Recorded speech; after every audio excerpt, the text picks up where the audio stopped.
Hi friends, আমরা দৈনন্দিন জীবনে যে শাকসবজিগুলো খেয়ে থাকি, তো এই শাকসবজিগুলির কোনো না কোনো একটা গুণাগুণ আছে, অবশ্যই আছে, যেগুলো আমরা কিছু জানি বা কিছু নাও জেনে থাকতে পারি।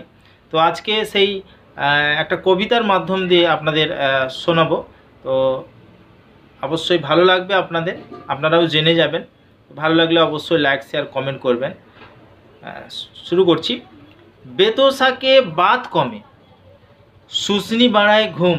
কত সুন্দর লাইন। বেতো শাকে বাত কমে, শুষ্নি বাড়ায় ঘুম। সজনে শাকে পেশার তাড়ায়, দেখ শাকের গুণ। কত সুন্দর। বেতো শাকে বাত কমে, শুষ্নি বাড়ায় ঘুম।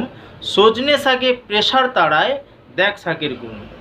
মেথি পাতায় সুগার কমে, কুলেখাড়ায় রক্ত। একদম বাস্তব কিন্তু। মেথি পাতায় সুগার কমে, কুলেখাড়ায় রক্ত। আর পেঁপে পাতার দারুণ গুণ, ডেঙ্গু ব্যাটা জব্দ। খালি পেটে তুলসী খাও, সর্দি থাক দূরে। খালি পেটে তুলসী খাও, সর্দি থাক দূরে। গেঁদাল পাতায় পেটের ব্যামো, পালাবে দেশ ছেড়ে। গণককারী থানকুনি পলতা পাতার বড়া। আর হিংচে ভাতে অরুচির রুচি, নিম বেগুন সেরা। Thank you.